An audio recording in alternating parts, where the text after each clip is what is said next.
दोस्तों, क्या आपने कभी खुद से ये सवाल किया है कि जो हम रोज करते हैं, उठना, भागना, कमाना, थक जाना, इसका कोई परम उद्देश्य है भी या बस यूं ही जिए जा रहे हैं? श्रीमद् भगवद गीता का 3रा अध्याय कर्मयोग हमें यही सिखाता है कि कर्म सिर्फ एक जिम्मेदारी नहीं है, बल्कि एक साधना है, एक भक्ति है, एक रास्ता है प्रभु तक जाने का।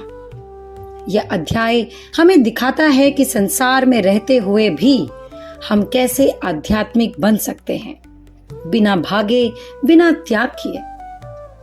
आज हम जानेंगे ऐसे ही कुछ विचारों के बारे में जो भगवान श्री कृष्ण ने अर्जुन से कहे, लेकिन असल में वो हर उस इंसान के लिए है जो जिंदगी में कर्म, शांति और मोक्ष तीनों चाहते हैं।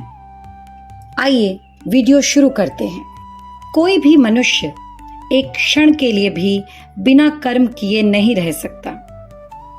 प्रकृति के गुण सभी को कर्म करने के लिए विवश करते हैं। हम चाहे जितना भी सोचें कि हम कुछ ना करें, फिर भी हमारी श्वास, सोच, दृष्टि सब कुछ निरंतर क्रियाशील है। इसलिए निष्क्रिय रहना भी एक प्रकार का भ्रम है। कई बार हम सोचते हैं कि हम कुछ न करें, संसार से दूर हो जाएं, लेकिन गीता सिखाती है कि निष्क्रिय होना समाधि नहीं है। कर्म करते हुए ही शांति प्राप्त होती है, यदि वह कर्म ईश्वर को समर्पित हो। जो व्यक्ति बाहर से इंद्रियों को रोकता है लेकिन मन से विषयों में लिप्त रहता है, वह भ्रमित है। वास्तव में ज्ञानी वही है जो इंद्रियों को संयमित कर बिना आसक्ति के कर्म करता है। बाहर से साधु दिखना काफी नहीं, भीतर भी मन का शुद्ध होना जरूरी है। केवल वस्त्र बदलने से आत्मा नहीं बदलती। कर्म त्याग कर हम सन्यासी नहीं बन जाते। असली योग वही है जब हम काम, क्रोध, लोभ से दूर रहकर भगवान के लिए कर्म करें। यह संसार यज्ञ के बिना नहीं चलता।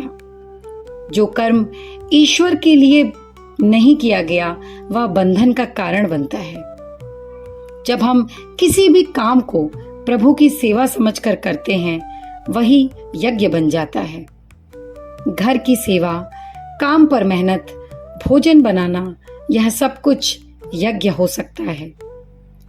आज हम जो भी कर रहे हैं, अगर उसे मेरे लिए नहीं, ईश्वर के लिए मान लें, तो वह कर्म भी भक्ति बन जाएगा। यही कर्म योग है। काम वही, दृष्टि दिव्य। सृष्टि की रचना के समय ब्रह्मा ने यज्ञ को 7 उत्पन्न किया और कहा, यज्ञ करो, इससे देवता संतुष्ट होंगे और देवता तुम्हें सुख देंगे। ईश्वर ने सृष्टि को देने और पाने के चक्र से सजाया है। जब हम स्वार्थ छोड़कर यज्ञ करते हैं, तब प्रकृति भी हमारे साथ सहयोग करती है। यदि हम दूसरों को सुख देंगे, सेवा करेंगे, तो प्रभु हमारे जीवन में भी आनंद और संतुलन भेजेंगे।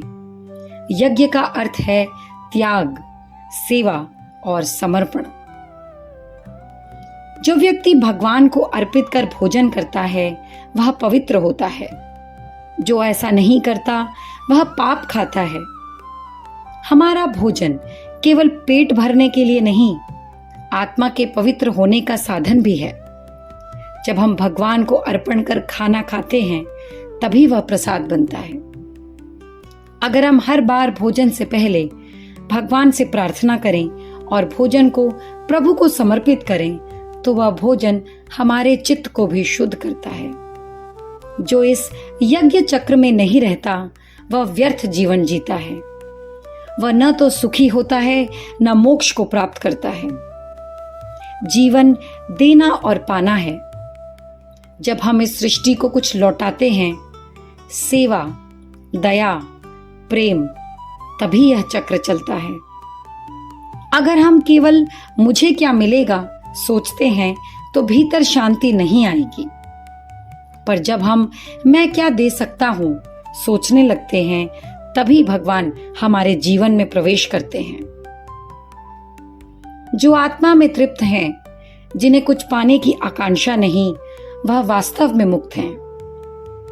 सच्चा सुख बाहर नहीं, भीतर होता है। और जो आत्मा उस सुख में तृप्त है, वह कर्म करता है पर बंधता नहीं। क्या हर काम किसी मान, धन या प्रशंसा के लिए कर रहे हैं, या ईश्वर के लिए, या आत्मा की संतुष्टि के लिए? इसका अंतर ही हमारे जीवन की दिशा तय करता है। मनुष्य को बिना फल की आशा किए कर्तव्य करना चाहिए, तभी वह परमेश्वर को प्राप्त कर सकता है। कर्म फल का बंधन तब बनता है जब हम फल के लिए लालायित होते हैं। जब कर्म ईश्वर को अर्पित हो तो वह मुक्तिदायक होता है। आज हम जितना फल के पीछे भागते हैं, उतना ही तनाव पाते हैं। लेकिन जब फल को भगवान के हाथ सौंप देते हैं, तो शांति हमारे हाथ आती है। राजा जनक जैसे महात्मा भी दूसरों को प्रेरणा देने के लिए कर्म करते थे। जो ज्ञानी हैं, वह केवल ज्ञान से नहीं, अपने आचरण से भी सिखाते हैं। हमारे बच्चे, परिवार, समाज सब हमें देख रहे हैं। अगर हम ईमानदारी, श्रद्धा और सेवा भाव से कर्म करेंगे, तो वे भी वही सीखेंगे। भगवान कहते हैं, मुझे कुछ पाने की आवश्यकता नहीं, फिर भी मैं कर्म करता हूं ताकि संसार का संतुलन बना रहे। भगवान भी निष्काम कर्म करते हैं, फिर हम क्यों नहीं? कभी कभी हम सोचते हैं, मुझे काम क्यों करना चाहिए? इसका उत्तर यह है, क्योंकि भगवान भी काम करते हैं। कर्म हमारी सेवा है, तपस्या है और भक्ति भाव है। अज्ञानी लोग फल की आशा से कर्म करते हैं, पर ज्ञानी बिना आसक्ति के कर्म करते हुए उन्हें मार्ग दिखाते हैं। सच्चा योग वह है जिसमें कर्म करते हुए भी मन प्रभु में स्थिर हो। हम संसार में रहकर भी भीतर से परमात्मा से जुड़े रह सकते हैं। जैसे कमल पानी में रहकर भी उससे अछूता रहता है। मनुष्य सोचता है कि मैं करता हूं, पर वास्तव में वे सब कुछ प्रकृति के गुणों के आधार पर होता है। अहम यानी मैं, यही बंधन की जड़ है। जब यह भ्रम टूटता है, तभी आत्मा मुक्त होती है। हम अगर सब कुछ अपने श्रम और बुद्धि का फल माने, तो अहंकार बढ़ेगा।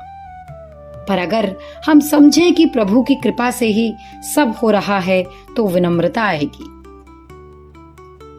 जो ये जानता है कि सब कुछ गुणों द्वारा हो रहा है, वह शांत रहता है और दूसरों को भ्रम में नहीं डालता।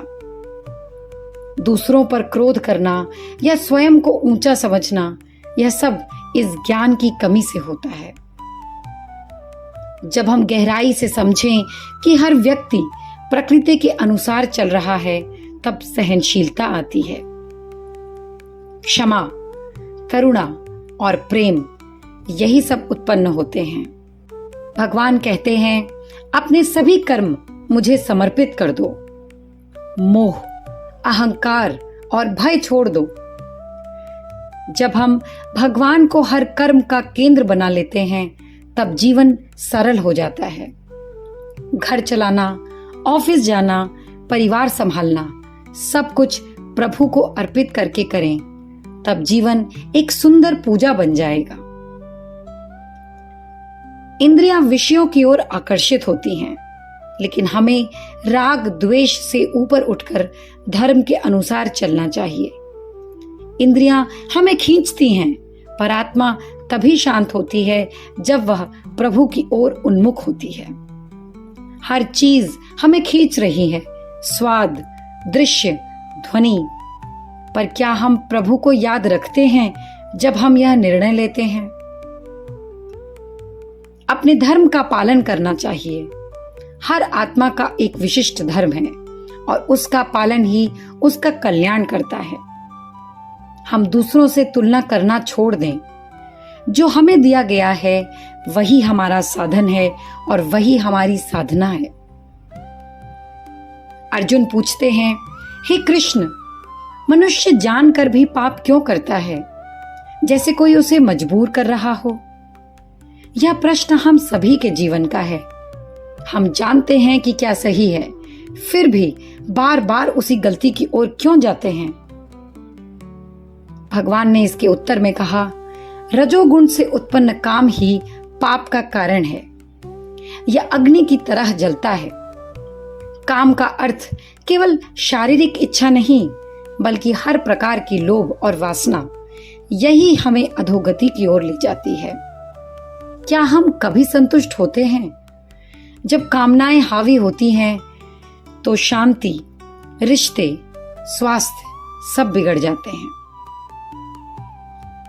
जैसे धुएं से अग्नि ढक जाती है, वैसे ही काम ज्ञान को ढक देता है। अग्नि में शक्ति है, पर यदि वह ढकी हो तो उसका प्रकाश व्यर्थ हो जाता है। वैसे ही आत्मा में ज्ञान है, पर काम से ढका हो तो वह कुछ नहीं कर सकता। काम इंद्रियां, मन और बुद्धि में बैठता है। वहीं से वह आत्मा को भ्रम में डालता है। इंद्रियों पर नियंत्रण यही साधना का आरंभ है। जो आंखें, जीभ, कान यह सब भगवान की ओर लगें, तब आत्मा जागती है। प्रारंभ में इंद्रियों पर संयम लाओ और फिर काम को नष्ट करो। पहले हमें एक एक इंद्रिय को प्रभु की ओर मोड़ना चाहिए। तब धीरे धीरे काम, क्रोध, लोभ हमारे जीवन से दूर होंगे। इंद्रियां नीचे हैं, मन ऊपर है, बुद्धि उससे ऊपर और आत्मा सबसे श्रेष्ठ है। जब आत्मा जागरूक होती है तब वह मन और इंद्रियों को नियंत्रित कर सकती है। हमारा ध्यान आत्मा को जगाने पर हो, और यह तभी होगा जब हम भगवत गीता, नाम जप और सत्संग को जीवन में स्थान देंगे। अगर इन विचारों ने आपके मन को छुआ हो, अगर एक भी बात ने आपकी आत्मा को झकझोरा हो, तो इसे औरों तक पहुंचाना भी एक सेवा है। वीडियो को जरूर शेयर कीजिए और चैनल को सब्सक्राइब करना ना भूलें, क्योंकि यह तो सिर्फ शुरुआत है।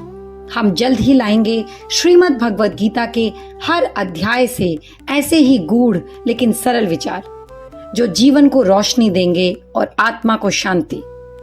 हर वीडियो एक नया अध्याय होगा, हर अध्याय एक नई ऊर्जा, और हर ऊर्जा आपको प्रभु के और करीब ले जाएगी। तो जुड़िए इस आध्यात्मिक यात्रा में, क्योंकि अगले वीडियो में फिर होगा भगवान श्री कृष्ण का अमृत वचन।